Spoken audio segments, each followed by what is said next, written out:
La sección cultural de este viernes y bueno, estoy acompañada de una persona muy especial. Ella es Andrea Provincia. Bienvenida, Andrea. Muchas gracias, Anabel. Bueno, ¿qué tal? Bienvenida. Para quienes no la conozcan, pues bueno, Andrea es escritora. Tenemos aquí delante y vamos a hablar un poco de su primer ensayo, que es Cartografías del deseo amoroso. Y bueno, además de ser escritora, ella es periodista, escribe en varios medios de comunicación y hoy pues nos vamos a acercar un poquito a su primera hora. Así que nada, muchísimas gracias por haberte acercado, que vienes de muy lejos. Y bueno, para los oyentes que no estén familiarizados con Cartografías del deseo amoroso, lo que haces es un poco es una radiografía del tejido afectivo sexual de una generación, ¿no? Analizas pues cómo las mujeres socializadas entre los años 90, la década de los 90 y los 2000, pues han construido su forma de amar a partir de ciertas narrativas culturales. Y me interesaba que empezáramos hablando de por qué es para ti hablar de estas narrativas culturales en la construcción de cómo amamos y cómo deseamos, ¿no? Sí, para mí analizar las narrativas que se encuentran en torno al amor es muy importante porque al final hemos crecido, porque históricamente ¿no? se ha concebido así, que el amor pertenece a ese ámbito ¿no? de las emociones, de lo natural, de lo irracional, que no puede ser estudiado, no puede ser medido, no puede ser teorizado. Que es algo como que sale de dentro hacia afuera, ¿no? Sobre lo que no se tiene ningún tipo de poder. Y yo, bueno, yo me uno a la corriente de todos estos estudios culturales que precisamente dicen que es todo lo contrario, ¿no? Que el amor se produce en relación con el contexto en el que vivimos Ujú. y en relación con las personas con las que nos relacionamos. Eh, Existen muchos agentes socializadores que van configurando nuestra forma de entender el amor, desde la familia, que puede ser el primero, ¿no? El que empezamos a tener desde más cerca cuando somos muy pequeñas, pero también la escuela, durante muchos años. En España, ¿no? Por ejemplo, fue muy importante la cuestión de la religión. Y a mí especialmente me interesa aproximarme a lo que es la parte cultural, ¿no? Eh, sí, la parte más social, pero en relación con los productos audiovisuales, los productos literarios y la idea que van transmitiendo estos acerca de qué es el amor. Ujú. De hecho, pones ejemplos muy concretos que, bueno, que todos y todas las oyentes conocemos, pues, de películas que hemos visto de pequeñas y que también ponen su granito de arena en esta concepción que tenemos, ¿no? Pues La Cenicienta, La Bella y la Bestia, Blancanieves, no sé, bueno, luego hablas también de películas más de adultas, ¿no? Y de narrativas más juveniles, también Mm. en el ámbito literario, como decías. No sé hasta qué punto o de qué manera era para ti importante incluir estas referencias pues de manera tan explícita, ¿no? Con unos ejemplos tan concretos, porque hablamos de eso que nos afecta en general, pero tú ponías ejemplos muy concretos. Sí, al final es que son unos, claro, yo en mi ensayo pretendo abordar un amor desde una perspectiva muy situada, ¿no? O sea, al final el amor también tiene esta cosa de que es muy universal, pero cada persona, dependiendo del contexto político, geográfico, económico, social en el que haya nacido, va a concebir el amor de una forma u otra, o también, ¿no? Atravesado por muchas cuestiones como el género, como la raza, como la clase. Yo he sido socializada con todas las películas Disney y luego en la juventud, ¿no? Soy de la generación de Crepúsculo, de A tres metros sobre el cielo, de, del diario de Noah, de toda esta clase de productos culturales que de alguna forma seguían reproduciendo ese mismo ideal de amor romántico, de que necesitas como encontrar una pareja para completarte, para ser feliz, que esa pareja siempre, la estabilidad de la pareja es lo que aporta la felicidad porque eso va a devenir en matrimonio, va a devenir en la familia nuclear. Y el hecho de que todas estas narrativas, aunque las películas en sí mismas, ¿no? Unas puedan ser de género fantástico, otras pueden Mm. ser más costumbrista, todas están vertebradas por esas mismas ideas que, ya digo, están en esos productos culturales desde hace décadas. Una de las cosas que comento, por ejemplo, en el ensayo, que contrapongo, no es La Cenicienta, que es posiblemente un cuento que todas hemos visto, no Ujú. solo nuestra generación, también generaciones anteriores, o incluso aunque no la hayas visto, conoces, ¿no? Sabes de Sabes qué la va historia. de la Cenicienta. Y sin embargo la contrapongo con una novela que se llama La paz de las colmenas de Alice Rivaz, que es contemporánea a cuando se estrenó la película de La Cenicienta. Y justo en esta novela se habla de cómo hay una mujer, eh, es del año 47 si no me equivoco, y La Cenicienta se estrenó en el 1950. Y aquí esta mujer está diciendo que no está satisfecha con el matrimonio, que no está satisfecha con la vida que le ha tocado o que las pautas, ¿no?, que ha tenido que seguir por el hecho de ser mujer. Y sin embargo, ¿cuántas personas a día de hoy conocemos esta historia, ¿no?, esta mujer o su novela y otras tantas, ¿no?, que hubo como ella? ¿Y cuántas personas conocemos y está en el imaginario popular la historia de la Cenicienta? O sea, al final lo que va trascendiendo es lo que se ajusta a esa idea cultural de qué es el amor y que, bueno, que interesa, sobre todo que a las mujeres nos resulta atractiva. Ujú. Y también eso, bueno, tanto en películas Disney como en películas y narrativas más juveniles. Sí, sí, desde luego. Las narrativas juveniles también, eh, bueno, a día de hoy siguen existiendo, es que eso es una cuestión, porque se Mm. van adaptando y se van reinventando, pero la historia que van, se va heredando en el fondo es un poco la misma. Quizá Ujú. ahora mismo las generaciones más jóvenes puedan encontrar productos culturales con una perspectiva más diversa, ¿no?, que Ujú. incluyan a otro tipo de identidades, otras orientaciones sexuales, pero bueno, de una forma muy minorizada, y esos patrones, ¿no?, de todo lo que rodea al amor romántico, desde los celos, la pasión, la intensidad, el dolor, todo eso sigue estando ahí de una forma muy arraigada. Y bueno, lo veíamos en Crepúsculo, pero ahora lo vemos con la trilogía de Culpa tuya, culpa mía, siempre nunca sé El exactamente orden. los, sí, culpa nuestra, y otros tantos, ¿no? O sea, al final todo eso va perseverando y se va heredando a las personas más jóvenes que van consumiendo esos productos culturales que se van, pues eso, transformando en cada generación. Ujú. Exacto, lo que dices es la misma idea, pero un poco transformada y un poco Mm. actualizada a los... En Crepúsculo no había redes sociales, no había móviles apenas, y en estas películas pues ya están un poco actualizadas, pero siguen teniendo de fondo un poco Mm. lo mismo. En el ensayo también haces un análisis de cómo nos afectaban las mujeres de esa época también las revistas, ¿no? Hablas de la revista Bravo, de la Super Pop, de Loca. Cuéntanos un poco, ¿cómo Sí, influye también, cómo se añade la influencia de estas revistas? dedico una parte bastante, bueno, importante al tema de las revistas porque, bueno, en nuestra generación fueron un agente socializador muy importante, ¿no? Luego ya fueron desapareciendo pues con la crisis del papel, ¿no?, y de la prensa, y ahora lo que las personas consumen es TikTok, ¿no? Reels Sí. de forma indefinida continuamente. Pero en nuestra generación, unas de las primeras aproximaciones que teníamos a todo lo que tenía que ver con el amor y también con el sexo, ¿no?, era a través de este tipo de revistas juveniles. Ujú. Claro, la Bravo, la Super Pop tenían un toque más naif, la Loca sí que daba ese salto un poco más a lo sexual, pero claro, el enfoque que vertebraba siempre estas revistas era esa idea del amor. Claro, el público objetivo al que se dirigían eran mujeres, niñas en realidad, porque es que pues, éramos niñas Sí. de 13, 14, 15 años, y estaban llenas de test y de reportajes en las que te daban consejos para conquistar al chico que te gusta, cómo besar mejor, cómo saber si tú le gustas, cómo acercarte a ese ligue de verano. O sea, como que todo continuamente eran estrategias para conseguir que aquella persona que te gusta te viera, y de esa forma pues como aumentar, ¿no?, como tu valor, tu estatus, el hecho de sentirte deseada.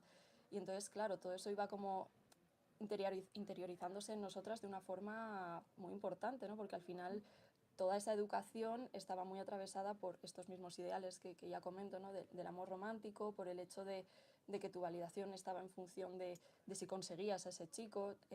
También en La Loca es uno de los ejemplos que cuento en el libro, ¿no?, todos los test ya se aproximaban más a la cuestión de la sexualidad, pero también era una sexualidad muy medida por la mirada masculina. No únicamente, ¿no? También recuerdo que había algunos test que, por ejemplo, hablaban de menstruación, que eso en ese momento era, Ujú. o reportajes que era como muy revolucionario, pero bueno, aún así también había una serie de test. Hay uno que cuento en concreto que era para saber, por ejemplo, lo liberada que estaba sexualmente, y todo era en función de si de repente tu nuevo jefe te dice para ir a tomar algo después del trabajo y tú le dices que no, porque bueno, se entiende, ¿no?, que ese jefe tiene interés en ti, y tú le dices que no, pues era un sinónimo de que estabas menos liberada sexualmente. Si tu novio te propone un trío con otra chica, creo que era, pues también estabas menos liberada sexualmente si te negabas. O sea, todo era una... Nos estaban como construyendo de una forma en la que teníamos que encajar en un molde muy concreto sobre lo que era el amor, sobre lo que era el deseo, y también sobre lo que era la belleza, ¿no? Los cuerpos tenían que ser siempre Ujú. hegemónicamente bellos, muy normativos, no había diversidad racial, no había diversidad corporal, por supuesto no había diversidad sexual. Era una forma de entender el amor muy limitada. Ujú.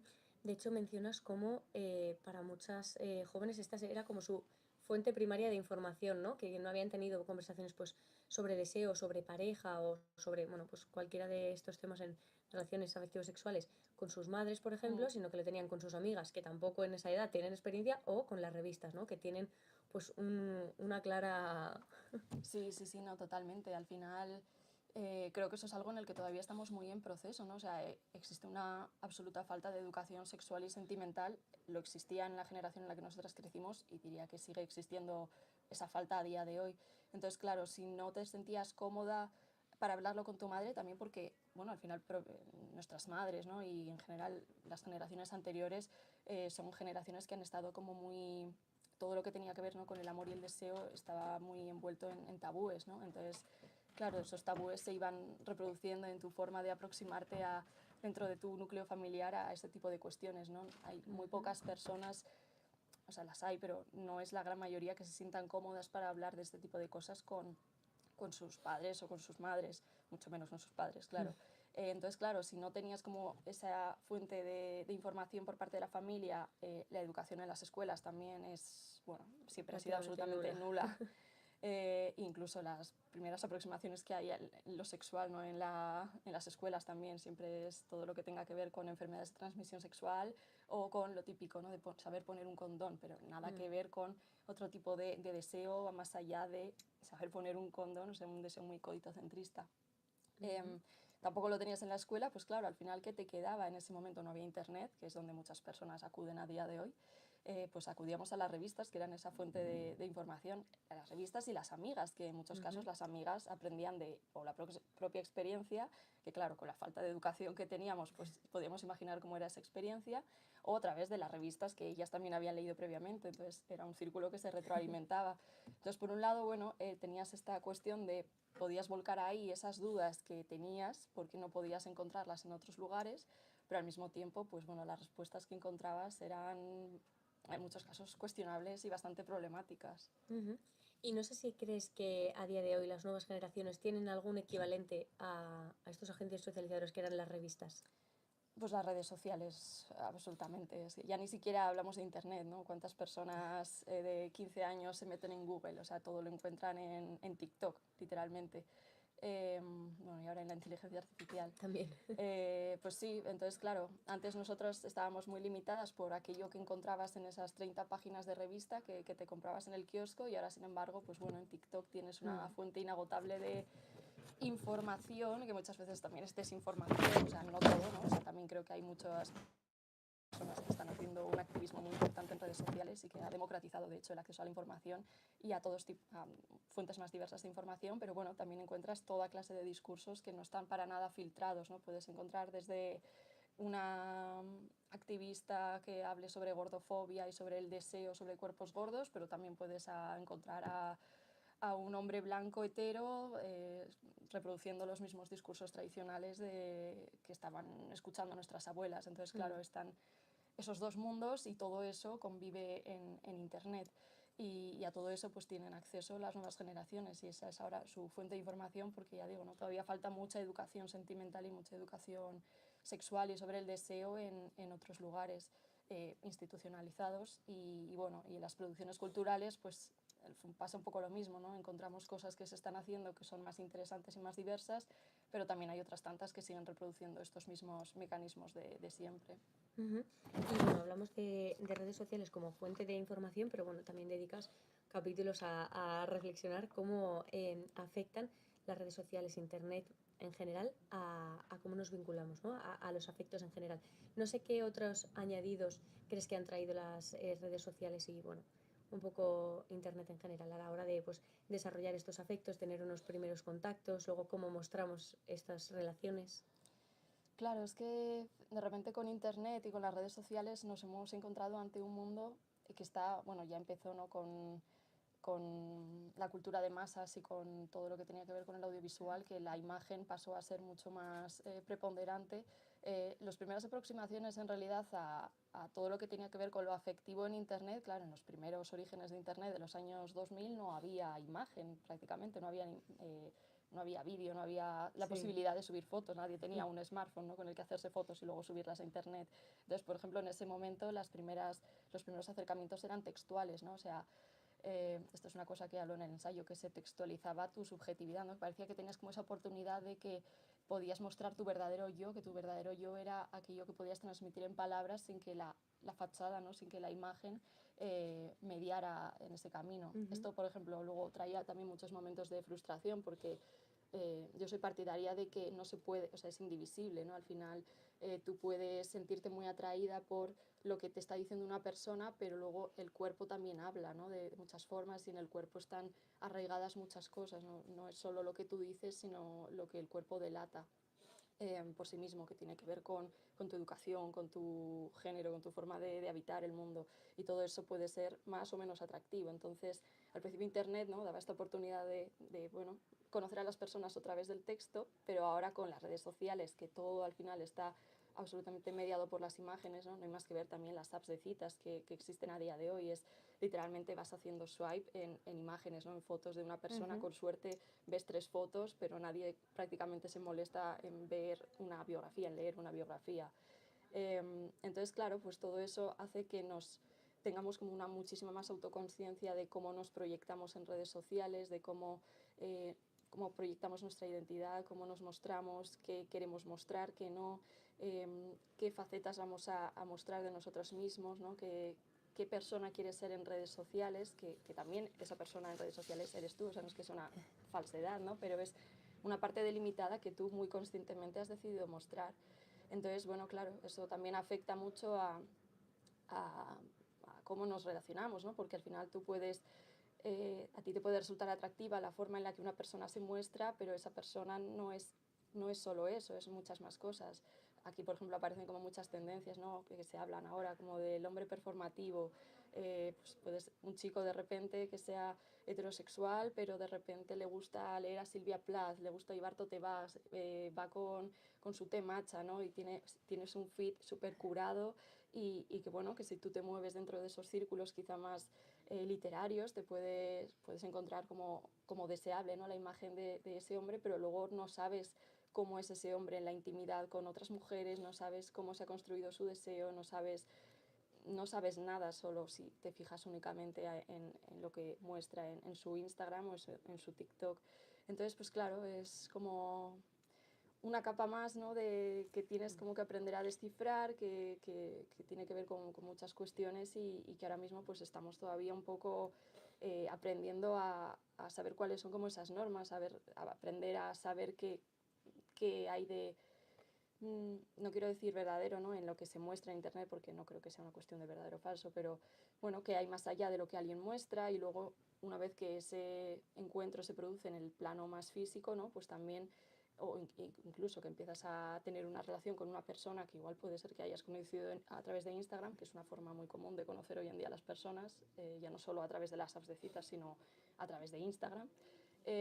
Pues bueno, ahí ya se empiezan a producir como una serie de negociaciones, de fricciones, porque igual lo que mostraba en redes no es solo lo que había ahí, hay muchas cosas más. Bueno, es un mundo que todavía estamos un poco aprendiendo a navegar. Exacto, porque hablas de estos nuevos lenguajes, ¿no?, y nuevos comportamientos, nuevas cosas que tenemos un poco que aprender y que descifrar, pero también hablas del siguiente paso, ¿no?, cuando ya hay una relación, ya hay un vínculo establecido, en cómo las redes sociales también pues tienen un papel importante, ¿no?, en este pues mostrar la persona con la que estás, qué haces con ella, y también de nuevo es un nuevo lenguaje, ¿no? Si muestras muchas cosas parece que pues que todo va bien, ¿no?, que esta persona con su pareja se quiere muchísimo, y si muestras pocas cosas pues igual como que dudas un poquito, ¿no?, Sí, de la oficialidad de ese vínculo. sí, sí, no, totalmente. Yo misma cuento como una anécdota propia de que yo en las primeras etapas de la relación que tengo actualmente, que daba muchísimo peso, ¿no?, al hecho de mostrar a la persona con la que estaba empezando a salir, porque sentía que eso aportaba peso al vínculo, ¿no?, y de alguna forma lo oficializaba, porque si lo mostraba al mundo, que el mundo se traducía en mis X seguidores, pues de alguna forma, ¿no?, tenía mucha más validación. Esto es algo que también cuento en el ensayo, que no es nuevo, o sea, la cuestión de los testigos a la hora de validar los vínculos lleva existiendo desde hace literalmente varios siglos, o sea, necesitabas que hubiera una persona externa que que, bueno, y esto también se reproduce a día de hoy en los matrimonios, ¿no? Siempre tienes en una boda, hay esos testigos que tienen que validar y verificar que ese vínculo que se está produciendo es verdadero. Entonces, esta cuestión no es nueva, pero ahora la estamos transmutando a todo lo que tiene que ver con redes sociales, ¿no? Entonces, si publicas un post con esa persona, y esto por ejemplo es algo que se ve mucho en las celebrities, ¿no? Cuando, eh, por ejemplo, yo hice un post sobre esto, todavía no había ocurrido cuando escribí el libro, cuando se anunció que Gigi Hadid había empezado a salir con Bradley Cooper, y esto se anunció no porque ella lo dijera abiertamente de estoy saliendo con esta persona, sino porque publicó un carrusel y había como 15 fotos o 18 fotos y en la foto número 13 de repente salía dándose un beso con Bradley Cooper. Entonces de repente muchos medios se empezaron a llenar de los titulares de Bradley Cooper y Gigi Hadid hacen Instagram oficial, ¿no? Y esto, bueno, es algo que ya pasaba con Facebook, ¿no? En Facebook también tenías la oportunidad de decir, de repente cambiar tu estado y decir estoy en pareja. O sea, como que hay esta cuestión de que tienes que oficializar los vínculos, ¿no? También un poco como para lanzar ese mensaje de ya estoy fuera del mercado, porque al final es lo que hablaba al principio, ¿no? Que se habla mucho del amor como si fuera esta cosa abstracta y emocional y que tiene que ver solo con lo de dentro, pero el amor está totalmente atravesado por lógicas, en este caso capitalistas, mercantilistas, bueno, también ahora con todo lo que tiene que ver con las apps de citas también digitales, tecnológicas y claro, pues de repente te encuentras en esa situación en la que tienes que anunciar al mundo que estás saliendo con una persona y en el momento que rompes con ella, pues también anunciar al mundo que de repente ya no estás con ella. Lo puedes hacer de esa forma más directa que también hacen muchos famosos, ¿no? Como compartir un comunicado, literalmente, que hacen una nota de prensa conjunta para anunciar que ya no están con alguien, pero bueno, eso sin irnos a personas famosas, también en personas que podamos conocer nosotras mismas, ese momento en el que de repente alguien borra, ¿no? Todas las fotos que tenía, todos los stories, las publicaciones, aunque tengas que irte hasta 2 años hacia atrás en tu feed, ¿no? De repente ha desaparecido por completo el rastro de esa persona en sus redes sociales y ya es como un indicador, ¿vale? Pues esta persona ya ha dejado de salir con esta otra persona, han roto, lo ha superado y luego todas esas lógicas y esos nuevos lenguajes, ¿no? Yo una cosa que también reflexiono en el libro es de hasta qué punto, por ejemplo, es necesario que borremos ese pasado, ¿no? Si no ha sido un pasado, por ejemplo, traumático, no ha sido una ruptura en la que haya existido, pues bueno, duelos, pues, por supuesto siempre va a haber, pero no haya un trauma, hasta qué punto es necesario borrar ese pasado. Puede ser que haya sido una etapa bonita de tu vida que simplemente ha terminado, pero claro, ¿cómo afrontas el hecho de igual iniciar una nueva relación sabiendo que tienes como todo ese pasado digital con otra persona, ¿no? Esos momentos de felicidad con otra persona. La otra persona se lo va a tomar bien, se lo va a tomar mal, va a creer que igual la quieres todavía por el hecho de que siga ahí. Entonces son toda una serie de nuevos códigos a los que nos estamos enfrentando, que al final esas ideas del amor se mantienen, pero adaptadas a estas nuevas tecnologías y a nuevos lenguajes digitales que todavía, bueno, no hay un manual de usuario y cada uno va haciendo un poco lo que hace sobre la marcha, sobre lo que ve que hace el resto y así. Pues sí, total, nos estamos adaptando todavía. Y bueno, hablas de todo esto, de cómo nos atraviesan todas estas dinámicas, estos nuevos códigos, pero al mismo tiempo hablas de que no por ello hay que dejar de compartir nuestra vida en redes sociales, que no por ello tenemos que dejar de mostrar a nuestra pareja si es algo que nos apetece, ¿no? Sino Claro. preguntarnos de dónde surge este deseo, ¿no? De si es un deseo genuino porque tú quieres mostrar algo o si es por pues, lo que va a pensar la gente o porque si no tengo nada publicado con mi pareja en Instagram o en redes sociales parece que no tengo pareja. Totalmente, o sea, yo nunca quiero tener discursos, por supuesto, ni criminalizadores con las personas que comparten cosas de sus parejas en redes, porque también soy la primera que a veces de repente, no sé, pues te sale, ¿no? Compartir algo. Pero yo creo que es eso, hay que hacer un ejercicio consciente de entender por qué lo queremos compartir o por qué no lo queremos compartir y todo lo que lo rodea. O sea, al final no debemos olvidar que vivimos en una sociedad que valora mucho el hecho de que las personas se emparejen, ¿no? Si de repente tú estás llegando además a ciertas edades en las que se supone, especialmente las mujeres, que ya tienen que sentar la cabeza y tienen que encontrar un marido y tienen que encontrar, casarse, tienen que tener hijos, que esto lo dices así y suena como súper antiguo, ¿no? Pero que es verdad, o sea, las mujeres llegan a los 30 y tantos y todavía existe este peso de se te va a pasar el arroz, ¿no? Si quieres ser madre. Entonces, claro, si tú empiezas a llegar a ciertas edades y no muestras a esa pareja públicamente, no no das cuenta al resto de que has logrado como el éxito en el plano afectivo de lo que se supone que la sociedad te dice que es tener éxito, pues puede ser un sinónimo de entenderse como fracaso. O sea, igual es que te pones tú misma esa presión de decir, no, tengo que mostrar que estoy con alguien para que vean que no he fracasado, ¿no? En este Ujú. proyecto vital de lo que es tener una vida exitosa en el plano afectivo. Y esto también creo que es una cuestión que viven más las mujeres y también en relación a las redes sociales, ¿no? Al final las mujeres también han tenido más históricamente esa presión por adecuarse a estos estándares y también por mostrarse de una forma más deseable, en general por mostrarse, ¿no? O sea, al final también es muy habitual ver que los hombres tienden a mostrar menos, incluso pueden mostrar menos esas facetas Mm. de sí mismos y no pasa nada, pero en las mujeres como que se les da mucho más peso ellas mismas a sí mismas, o sea, a Sí. nosotras mismas le damos mucho más peso porque también hemos aprendido a hacerlo y esto al final tiene un poco esa herencia desde las revistas que comentábamos antes, ¿no? Si al final la Bravo te estaba diciendo todo el rato que lo importante que es que te consigas ligar a ese chico que te gusta, pues luego 20 años más tarde o 15 años después, pues tienes esa urgencia de tener que mostrar al mundo que has conseguido a ese ligue que tanto deseabas siguiendo esos 10 tips que te dio la Bravo. Totalmente. Bueno, pues Andrea, de todos estos temas y de muchos más hablas en Cartografías del Deseo Amoroso. Agradecerte muchísimo que te hayas acercado aquí, que nos hayas acercado un poquito a tu ensayo y nada, darte las gracias de nuevo.